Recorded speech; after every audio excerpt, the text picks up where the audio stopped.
The story is set in the distant future, 400 years from the present. At the center of the narrative is the research spaceship Orville, which belongs to the interstellar fleet of Earth. Its diverse crew will face numerous challenges, both beyond the stars and on board the ship. On the spaceship Orville, there's an evening gathering, and Lieutenant Gordon Malloy plays a song on an acoustic guitar. After his performance, the ship's crew and guests disperse to chat and have a drink. Robot Isaac approaches Ensign Charlie Berg, but the conversation doesn't seem to get started. Chief Engineer John Lamar sympathizes with Isaac and gives him some advice on how to initiate a conversation to minimize awkwardness. Meanwhile, Charlie, who has fled, finds a copy of a smartphone that belonged to a woman named Lori, who lived in the early 21st century and was discovered in a time capsule. Gordon made this copy and shows her photos of Lori, mentioning that he once even asked the computer to create a girl and her surroundings in a simulation. Lieutenant also shares a toast of phenopomid with Charlie and Officer Bortus. Later, in the laboratory, John and Isaac show their progress in improving the Oronov device, a quantum accelerator, to Captain Ed Mercer and Officer Kelly Grayson. Firstly, the quantum fields generated by the device can now encompass enormous objects, including entire spaceships. Secondly, it can be used to send captured objects into the past or future. The captain immediately reports this scientific breakthrough to Admiral Perry, who immediately concludes that the development is too dangerous to fall into the wrong hands. It could spell a catastrophe of unprecedented proportions if it were to be seized by the belligerent Kaylons, who are in a state of war with the Planetary Union. With its help, they could travel to the past and destroy the Union before it was even formed. The Admiral orders the device to be transferred to a convoy for transport to a secret research center. As the Orville rendezvous with their allies, all communication requests from the ships receive only silence in response. Alarmed, the heroes see that the orbiting planets are littered with the wreckage of Planetary Union ships and a destroyed space station. No signs of life.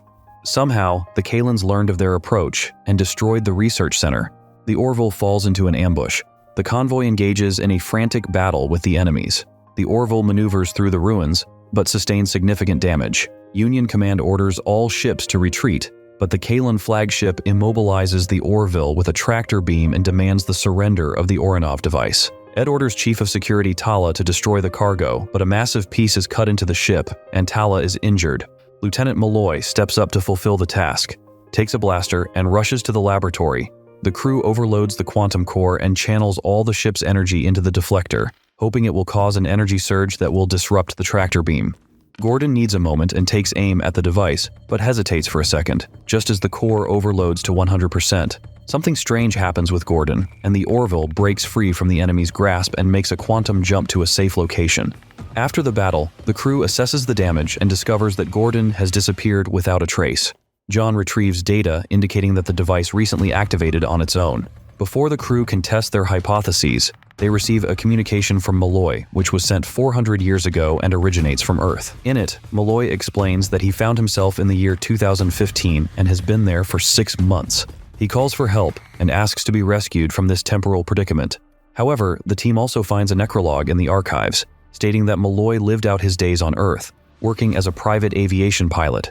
It seems they were unable to save him, and interfering with the temporal continuum is not allowed. Furthermore, Gordon ended up in this century because the device interpreted his desire to meet a girl named Laura, who happened to live in 2015. Officer Kelly notices that it's strange because Malloy knew the law of time travel and should have hidden and left no traces. Isaac explains that it's not that simple. As long as they haven't decided whether to interfere with the past or not, the universe exists in a superposition, and all possible events coexist simultaneously. The captain decides to go ahead and call Lieutenant. The Orville overloads its quantum core once more, and the ship travels to the past. However, due to a lack of fuel, Dysonium, the jump doesn't reach its intended destination, and they only make it to the year 2025. Lieutenant Malloy is unlikely to be thrilled about this outcome. Since the ship had completely depleted its fuel reserves, the Orville itself got stuck in the past. Isaac orders Charlie and himself to go to Earth to extract Dysonium from its mines using a geodetic probe, while he and Kelly will search for Gordon. Isaac disguises himself as a human using a hologram, and the shuttle activates its cloaking technology. The robot makes a second awkward attempt to start a conversation with Charlie. The team lands on the outskirts of Pasadena, California. Gordon finishes his flight on a private plane and fills out the log in an aviation hangar when suddenly he is shocked to see Ed and Kelly approaching him. They apologize for missing their target by 10 years, but Gordon is in no hurry to leave with them. In the car, he explains that he has grown accustomed to life in the past. After all, he didn't even know if his friends survived the battle and started his life anew here. Kelly informs him that he will have to answer to the Planetary Union for breaking the laws of time. Before inviting them into his home, Gordon states that he will not return. He introduces them to his son Edward and his wife, the same Laura whose smartphone he had stored on the ship. She's already pregnant with their second child. On the road, Isaac unsuccessfully tries to engage Charlie in conversation on abstract topics, and together they realize that without transportation, they won't be able to reach the mining site. Fortunately, they come across a biker bar on their way. They stand out among the tough, leather-clad men who have been drinking, but the girl boldly strikes up a conversation with two of them and proposes a bet on motorcycles, that the strongest drunk in the bar cannot defeat her brother, the slim Isaac, in an arm wrestling match. Before the match, she instructs the robot to win in a way that looks believable, and Isaac almost allows Grimili to put his hand on the table. But then he easily wins, stating that arm wrestling isn't a suitable hobby for his opponent, and the couple rides ahead on their iron horses. The Malloy family hosts a meal for their space guests, and Laura recounts how Gordon won her over by understanding her better than anyone else from the very first night. Obviously, he didn't divulge the details of his past life, in which he studied her life through notes on his phone and photographs. After lunch, the captain takes the lieutenant away from the family and gives him a dressing down. Gordon is upset that his friends are condemning him for breaking the laws of time, as he had tried to follow them for a whole 3 years, surviving in painful isolation in the woods. He had no choice but to die, and the captain insists that he should have done so for the sake of the destinies of all other people. However, Malloy notices that his actions in the future have not changed anything, as Ed and Kelly continue to live their lives peacefully. But the captain assures him that any interventions have too unpredictable consequences and should be minimized. However, if the effect is so unpredictable, then maybe the decision to rescue Gordon will also lead to something terrible. Is everything happening now as it should be? Kelly says they will still take the lieutenant with them. Gordon is in despair and yells that he's happy here, and Laura rushes in, seeing her husband's tears. Gordon sends his friends out of the house, and they don't resist. Afterward, he tells his wife the whole truth about himself, but she is not surprised at all and had long suspected something strange, because Gordon had confidently predicted the outcome of a virus epidemic in 2020. She doesn't blame him for being an alien because she probably wouldn't have been ready to accept this information earlier. Their love is indeed strong, no matter how strange their relationship history may be. Gordon says that, despite the chance to return to the Orville, he will stay with Laura.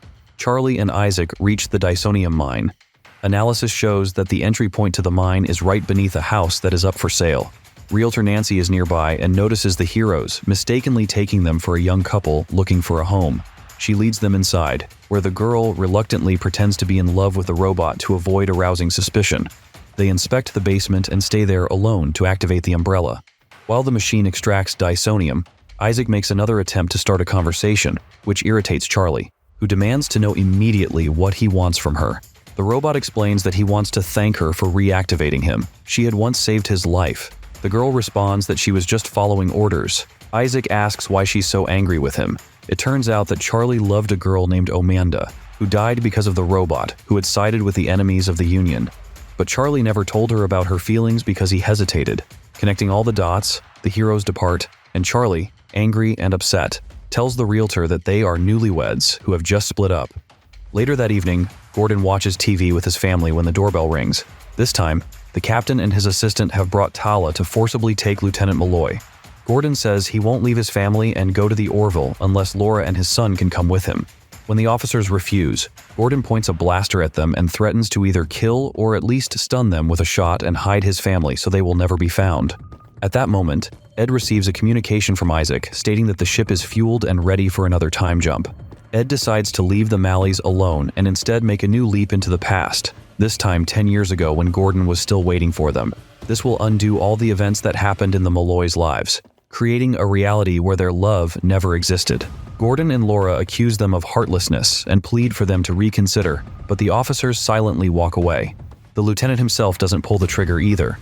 Knowing they are about to be erased from the face of Earth, Gordon gathers his family on the couch and tells them he will always love them. The Orville returns to 2015. About a month after Gordon's arrival, they bring him and his family on board. He is happy to be back and thanks his friends, but Ed and Kelly noticeably appear embarrassed. John reports that the Orenov device was destroyed during the last jump, and repairs will take 6 months or more. They are stuck again. However, the engineer suddenly realizes that they can still travel to the future without the device. Normally, the quantum field protects the ship from such an effect during high-speed jumps, but if it's disabled, they will move forward and in time along with the space. In just a couple of minutes of flight at a speed very close to the speed of light, they will travel 400 years into the future. However, such rapid travel without the quantum field subjects the Orville to the influence of space debris. Even the tiniest speck of dust can destroy them, so John directs the full power of the ship to the defensive shields. It works, and the Orville reaches the desired point in time and space. After some time, Ed and Kelly tell Gordon about everything that happened in their journey. The captain admits that he still feels bad about the fact that their 2 children will never be born. Upon learning about his non-existent family life, Gordon says that disrupting the time continuum for this was selfish on his part. Friends raise their glasses and reminisce about how in their youth they could finish several bottles in one evening.